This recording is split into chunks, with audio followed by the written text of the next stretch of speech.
Glad that you're back this evening. And I was noticing my monitor here, you don't get to see that one, but mine was flashing back off and on, and I don't know if Paul noticed that at all while he was leading singing. He nodded his head.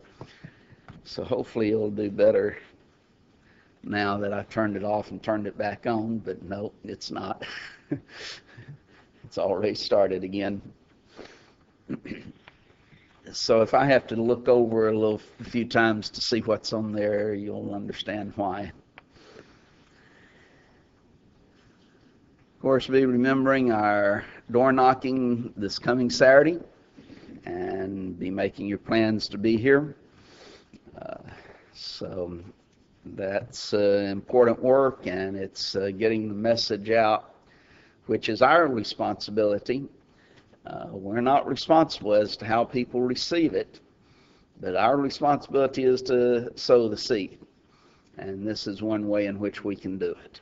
So make sure you're here there for that, and we'll go out and do some door knocking and try to find those souls that have the good and honest hearts. We have been studying the subject of angels, and realizing that the word angels itself comes from the Hebrew word malach and the Greek word angelos. The meaning is messenger. That's going to be important to remember that aspect as we enter into our study tonight in particular. It is used primarily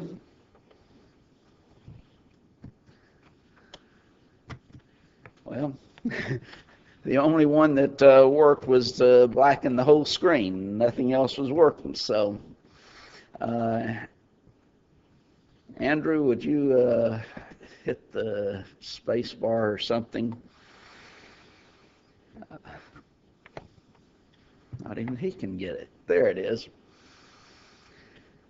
It is used in a couple of different ways. One, in a literal way, when it's dealing with those supernatural beings that were created by God, even though we don't know when they were created, but they were supernatural beings that were acting as God's messengers, His servants, to do His will or His bidding, and whatever that is.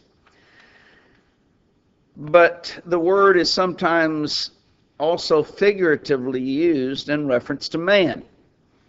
When it's dealing with man, it's dealing with that aspect of being a messenger, as the meaning of the word is dealing with. And so many times it depends on the context as to which it is dealing with, whether it's dealing with an actual heavenly being, angel, or whether it's simply dealing with one who is a messenger of God. And so it is difficult in which to determine oftentimes. Tonight, in our study, we want to, and I'm not going to go back and rehearse the points that we made previously, but we want to enter into a study of the angel of Jehovah. And really, no study of angels would be complete without this special part of the study of angels. The phrase itself is found 50 times in the Old Testament. It's found 9 times in the New Testament. When I entered into this, I didn't realize it was found that many times in the New Testament, but it is. But I knew that it was an Old Testament phrase, but 50 times in the Old Testament and 9 times in the New Testament. And so as we go through this, we want to look at various passages dealing with this phrase and try to learn what this angel of Jehovah is talking about. And the first time we come across it is in Genesis 16 and verse 7, where it says that the angel of the Lord, and that phrase of the Lord, in I think most of the times in which you will see it on here, it's the Lord is capitalized. That's dealing with Jehovah, or that term Yahweh. And so here's the angel of Jehovah. Found her, and the her there has reference to Hagar. This is after Sarah had cast Hagar out of her presence and from the home. And so here comes the angel of Jehovah, found Hagar by a fountain of water in the wilderness, by the fountain in the way to Shur. And so here's our first introduction really to this angel of Jehovah, or angel of the Lord. It's a rather innocuous reference, but when we continue reading in Genesis 16, we start learning a little bit of a lesson as to this angel of Jehovah. Because a few verses later in verse 10, it says that the angel of the Lord said unto her, I will multiply thy seed exceedingly, that it shall not be numbered for multitude. Now this is dealing with her son, Ishmael. I got Isaac in my mind and couldn't get Ishmael out, but it's dealing with Ishmael, her son. And here's the angel of the Lord saying, I'm going to multiply his seed exceedingly. So, as we continue reading, this is actually the second time this term, angel of the Lord, is used. But notice that it's the angel of the Lord saying, I'm going to multiply Ishmael's seed. But when we come down to Genesis 17, verses 19 and verse 20, we find, and God said, Sarah thy wife shall bear thee a son indeed, and thou shalt call his name Isaac, and I will establish my covenant with him for an everlasting covenant, and with his seed after him. As for Ishmael, I have heard thee. Behold, I have blessed him, and will make him fruitful, and will multiply him exceedingly. 12 princes shall he beget, and I will make him a great nation. Now then, when we look at the very first occurrence of this angel of Jehovah, verse 7 of chapter 16, it's the angel of Jehovah that says, I'm going to multiply Ishmael's seed. But then when we come down to chapter 17, God says, I'm the one who's going to do it. Now then, when we start seeing that, we're starting to see this angel of Jehovah. Well, if the angel of Jehovah is going to do it, and God says, I'm going to do it, we start learning a little bit as to who this angel of Jehovah is. But we'll see this many times in this study, because we'll emphasize that same aspect from a lot of passages. The next one that we want to look at is in Genesis 22. In Genesis chapter 22, God is going to tempt Abraham. And God tells Abraham, take your son, your only son. And in Hebrews, he's referred to as his only begotten son. And you take that son and you sacrifice him to me, God says. And thus, in verse 1 of chapter 22, it came to pass after these things that, now notice, God did tempt Abraham and said unto him, Abraham, and he said, behold, here I am. And thus, now then, God is going to tell him, go sacrifice his son. But who's doing this? Who's tempting him? It's God that's tempting Abraham. God is the one who is telling him, offer your son as a sacrifice unto me. But Abraham, being a faithful servant of God, and knowing the power and greatness of God, and that God, nothing is too difficult for God, that if Abraham knowing, well, Isaac is the son of promise, if I sacrifice him to God, then God has the power even to raise him from the dead, and the promise would still come through him, as God has promised. So Abraham is a faithful servant of God. And even though a great trial of his faith here, he becomes obedient to what God says. And then he goes off almost immediately. The very next morning, he gets his servants along with his son, and he heads off to offer his son.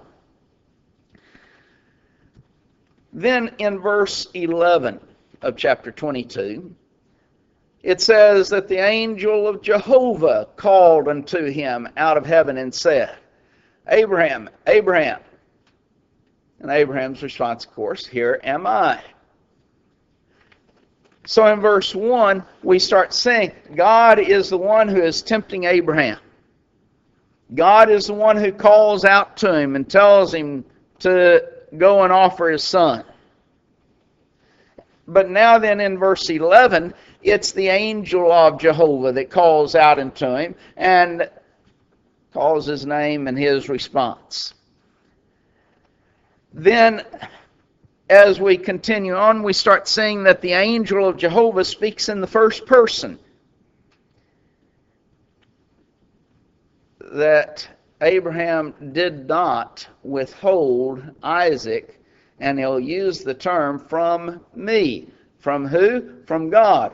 From me being the angel of Jehovah. And thus, he, the angel of Jehovah, would be the one who would be blessing Abraham as a result of his faithfulness. Notice in verse 12 of Genesis 22. And he said, lay not thy hand upon the lad. Now who's speaking? Well, you go back to verse 11. The angel of Jehovah called unto him out of heaven and said, Abraham, Abraham. And he said, here am I. And he said, who said? It's the angel of Jehovah said, lay not thy hand upon the lad, neither do thou anything unto him. For now I know that thou fearest God, seeing that thou hast not withheld thy son, thine only son, from me. He doesn't say you withheld your only son from God. He now changes, you did not withhold him from me. But who's speaking? It's the angel of Jehovah that's speaking, that we saw in verse 11.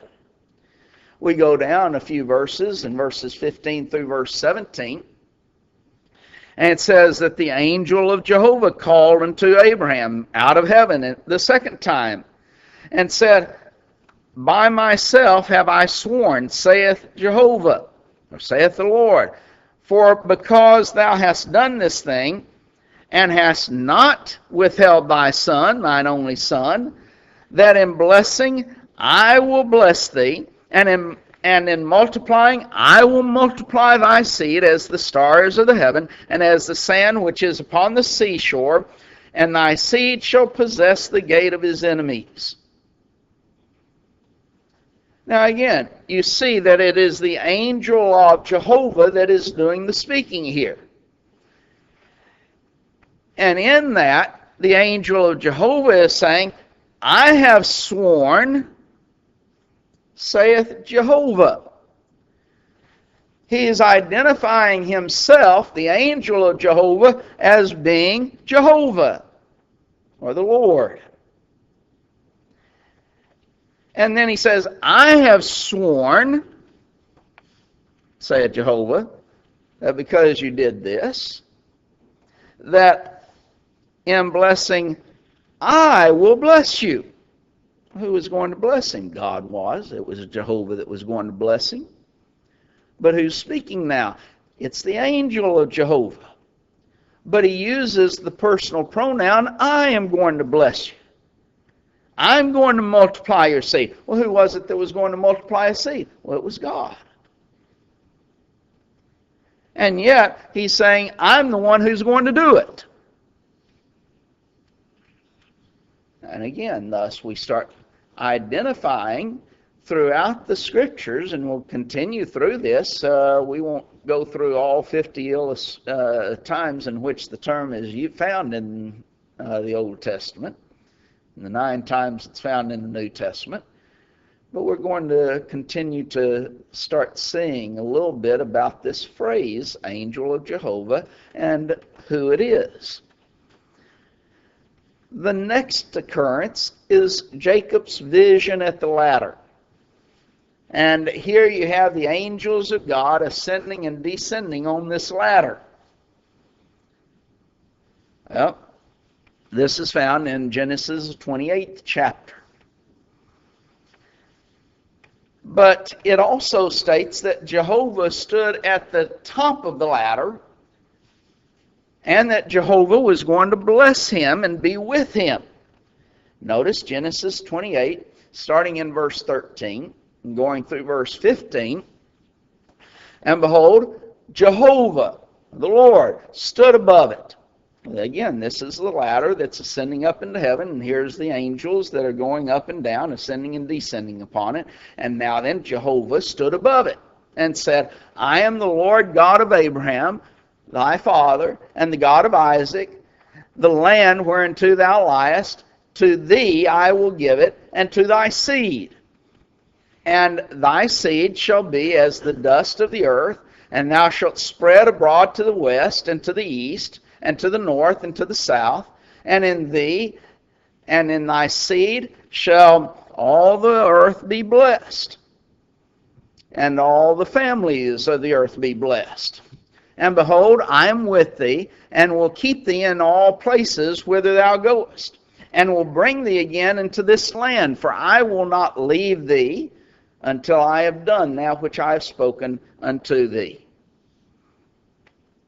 Now then, who's speaking here? Well, it says it is Jehovah is the one who's doing this speaking. Jehovah is that one who is going to bless Isaac or Jacob. He's the one who's going to make his multiply his seed. Jehovah is the one who is going to do all of this. Later on now, after the fact, Jacob is going to refer back to this occasion. And he's going to tell of the angel of Jehovah appearing to him. And that's found in Genesis 31, verses 11 through verse 13. Where it says that the angel of God spake unto me in a dream, saying, Jacob. And I said, Here am I.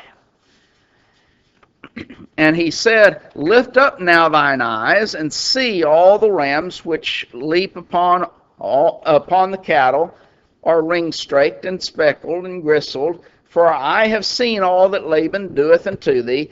I am the God of Bethel, where thou anointest the pillar, and where thou vowest a vow unto me. Now arise, get thee out from this land, and return into the land of thy kindred. Now that he's talking about, I am the God of Bethel, where you anointed the pillar. All of that was at this, where the ladder was ascending up into heaven, angels ascending and descending on it. But at the top of it, here's Jehovah that is speaking to him. But now then, it is the angel of God was speaking unto him in a dream. That dream, of course, being the Jacob's ladder. And so you have, here's God speaking, or Jehovah speaking, but now then the angel of Jehovah, or the angel of God, is how he is identified. Upon returning home, as he is instructed there, return to the land of thy kindred. So now then he's returning home. Genesis, the 32nd chapter, starting in verse 24 and going through verse 30. He says, and Jacob was left alone, and there wrestled a man with him until the breaking of the day. And when he saw that he prevailed not against him, he touched the hollow of his thigh, and the hollow of Jacob's thigh was out of joint. And he wrestled with him. And he said, let me go, for the day breaketh. And he said, I will not let thee go, except thou bless me. And he said unto him, what is thy name? And he said, Jacob. And he said, thy name shall be called no more Jacob, but Israel. For as a prince thou hast power with God and with men, and hast prevailed. And Jacob asked him and said, tell me, I pray thee, thy name. And he said, it is that. Wherefore is it that thou dost ask after my name? And he blessed him there. And Jacob called the name of the place Peniel, for I have seen God face to face, and my life is preserved. Now then, notice that this one that Jacob wrestles with, in this text he is referred to as a man. But later on in this text, Jacob says, I have wrestled with God, or I have seen God face to face. But who was he wrestling with? He was wrestling with a man, but I've seen God face to face. Thus, Jacob in this, while this one has taken the form of a man, we then learn that he is, in reality, God, from Jacob's statement. But then when we turn over and we continue reading, and Jacob here says he's seen God face to face, to Hosea the 12th chapter, verses 3 through verse 5. Hosea says he took his brother by the heel in the womb, and by his strength he hath power with God. Yea, he hath power over the angel, and prevailed. He wept and made supplication unto him. He found him in Bethel, and there he spake with us, even the Lord God of hosts, the Lord of his memorial.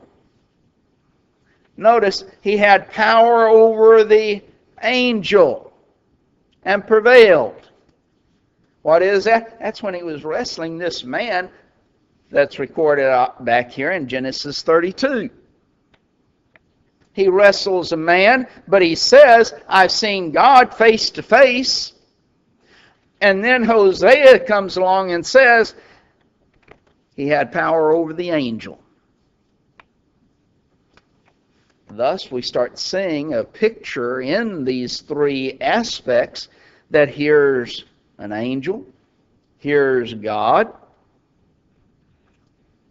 here's a man.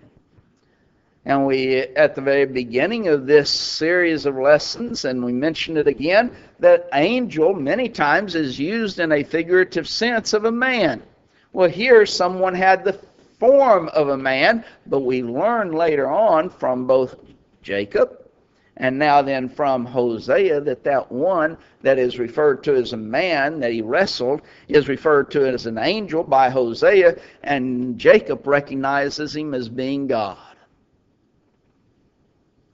Thus, who is this angel? He's God.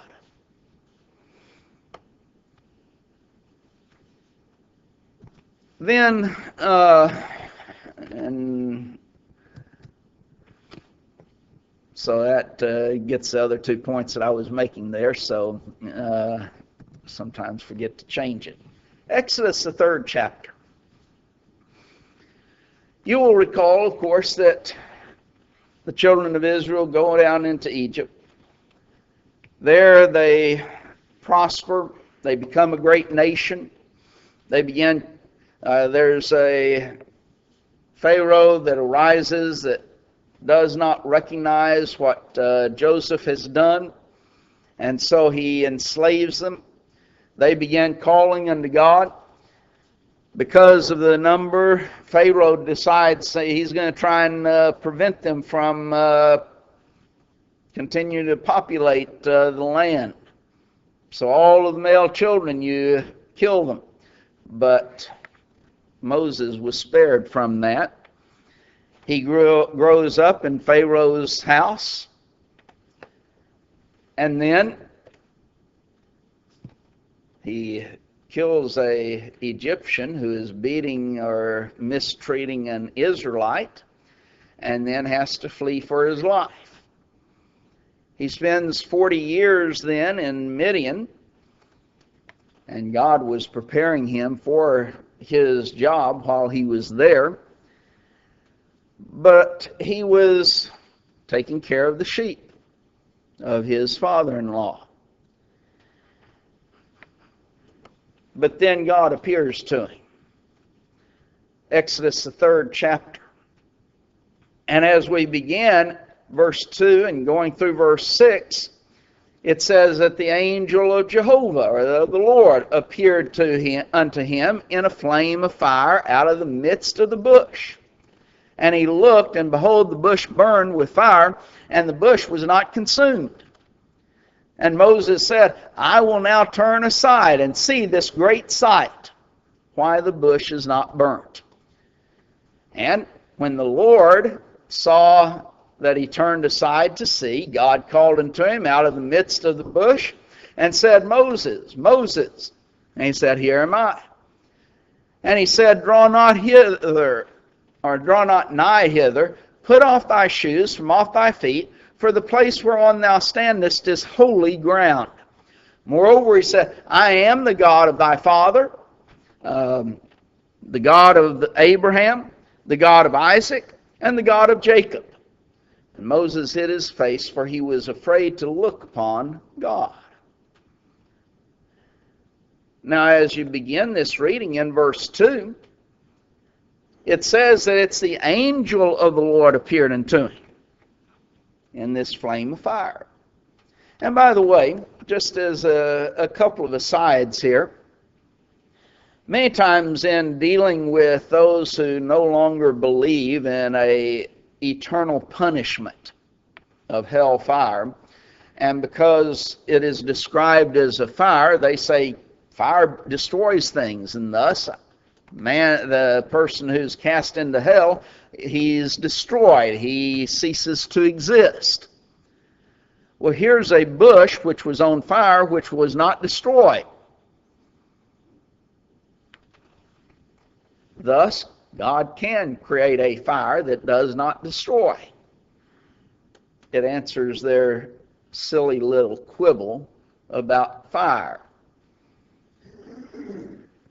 But I think also it's important. I think it's important for us to realize the respect that God demands. Moses is here. He turns aside. He sees this burning bush that's not consumed. He turns. He's going to see what's going on. And here's why he's described as the angel of God appearing to him, or the angel of Jehovah. He says, don't come near. Take off your shoes, for the place that you're standing is holy ground. Now, obviously, there wasn't anything special about the ground, the physical earth that was there. But there was something that was there, someone that was there, that made that place holy. And that Moses is one who had to recognize the fact that he was in the presence of someone who was great. And he had to have the proper respect and reverence for that one whose he had come before. We many times within the Lord's church today have lost an attitude of respect and reverence. God would not allow Moses to come near because he wanted him to recognize you have a responsibility, an obligation to have respect for me Yes, even in the way in which you dress, the clothes that you wear. Why? Take off your shoes. Why? Because the place you're standing is holy, it's special. There's something that is there that is not normal. Well, when we come to worship Jehovah, should we not then have a same type of understanding that the angel of Jehovah was expressing to Moses in the way in which we dress? It seems as if many times within the church today, some individuals can just see how crude they can dress in coming to worship, and no one thinks anything about it today. We at one time had what we referred to as our Sunday go-to-meeting clothes. And probably many of you, if not all of you, remember those times. Because those were clothes that you wore only to worship, because going to worship was special. You didn't wear those clothes out on everyday activities. They were reserved for coming to God, before God in worship to Him. Well, we've long passed that type of an attitude, though, within the church. And just as a personal statement, these, and usually it's young men, but sometimes you see older ones that start wearing the T-shirts with all types of sayings on them, and then a lot of times even waiting on the Lord's Supper, standing in front of individuals in service to them and passing that collection or that supper to them, and they'll have all types of sayings written upon the T-shirts that they're wearing. What a shame that it is that that individual is showing toward God. Moses, don't you even come near, because this place is holy. Take off your shoes. Why? Because the place that you're standing is holy ground. We need to recognize, yes, a reverence and a respect toward God, and that involves as much the clothing that we wear. It, to a great extent, demonstrates the respect and reverence that we have for God, as does anything else. But now then, here's Moses, and as we've emphasized, verse 2, it is the angel of Jehovah that appears to him. But he identifies himself as Jehovah. Not simply the angel of Jehovah. Yes, it is the angel of Jehovah that appears to him, but he says that he is Jehovah. And that's in verse 4, for example, and when Jehovah saw that, he turned aside to see. So now then, in verse 2, he describes the one who calls to Moses as being the angel of Jehovah. In verse 4, he identifies himself that it's the Lord, it's Jehovah himself who sees that he is turned aside to see what's going on, and that God calls out unto him in the midst of the bush.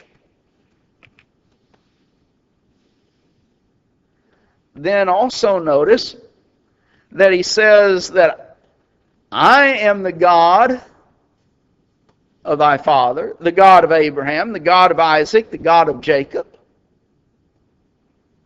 Now who was? Well, it's the angel of Jehovah that is called out unto him, that is appearing to him out of the flame of fire in the bush, or in the midst of the bush. But he says, I am the God of these great patriarchs. Moses then, as God convinces Moses to go, and Moses finally accepts that charge, that challenge to go and to tell Pharaoh to let my people go, and thus to lead Israel out of Egyptian bondage into the land of Canaan, Moses asked the question, well, why will they believe me? How can I convince them to believe me? And so God gives Moses two signs to show the Israelites that it is Jehovah who has appeared to him. And just as another aside here, one of the purposes of miracles is that of building faith, establishing faith. How were these Israelites to have faith that God sent Moses? Well, here's two miracles that you can perform in order to accomplish that. And so, this begins in Exodus 4, verses 1 through 8, that Moses answered and said, "But behold, they will not believe me, nor hearken to my voice.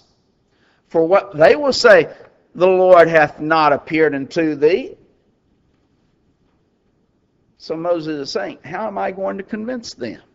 If I just go there and say, the Lord appeared to me, they're not going to believe that. So what do I do? So the Lord said unto him, "What is that in thine hand?" And he said, "A rod." And he said, "Cast it on the ground." And he cast it on the ground, and it became a serpent. And Moses fled from before it. And the Lord said unto Moses, "Put forth thy hand and take it by the tail." And he put forth his hand and caught it, and it became a rod in his hand. That they may believe that the Lord God of their fathers, the God of Abraham, the God of Isaac, and the God of Jacob, hath appeared unto thee.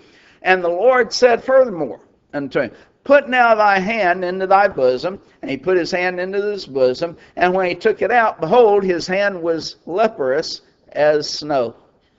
And he said, "Put thy hand into thy bosom again." And he put his hand into his bosom again, and plucked it out of his bosom, and said, and behold, it was turned again as the other flesh. And it came to pass, if they will not believe thee, neither hearken unto the voice of the first sign, that they will believe the voice of the latter sign. Now notice again, when we begin this and with Moses and the burning bush, Exodus 3 and verse 2, it is the angel of Jehovah that is speaking to Moses, that calls out unto him and speaks to him. But now then he continues to identify himself as he's discussing this and telling Moses, you do this so that they will believe that Jehovah has appeared unto you. Who has appeared unto him? The angel of Jehovah. The messenger of Jehovah is what we can state very clearly in regards to this. Our time's up for this evening as far as this, but next week we'll continue on with some other examples, and then we'll try to make some conclusions to all of this that we're seeing in relationship to this idea of the angel of Jehovah, or the angel of the Lord. But clearly I think we can start seeing from what we've seen already that that angel of Jehovah is going to be God himself. And that thus he is one who's going to have to be believed. The miracles that he gave to Moses was to bring about faith in him, in Moses, that God has appeared, or Jehovah has appeared unto Moses. And thus Moses was commissioned by Jehovah to bring them out of that Egyptian bondage, to deliver them from that bondage, and to take them to the promised land. Well, God was manifested in the flesh, And he was manifested in the flesh to become our deliverer, to deliver us from the bondage of sin, and to guide us through this worldly life so that we can have that promised land of heaven. And only by our submission to Him and His will we accomplish and receive that inheritance. If you this evening have not been obedient to that command, those commands of God, then we would plead with you to obey the gospel this evening. Do that which God has demanded that is necessary for our deliverance from the bondage of sin. And then if you haven't lived the type of life that God expects you to live, in guiding us through this worldly life to heaven's home, then why not come back into Him this evening? Repent of your sins and once again get on that way and that path that leads to life eternal. You need to come. Do so as we stand and sing the invitation song.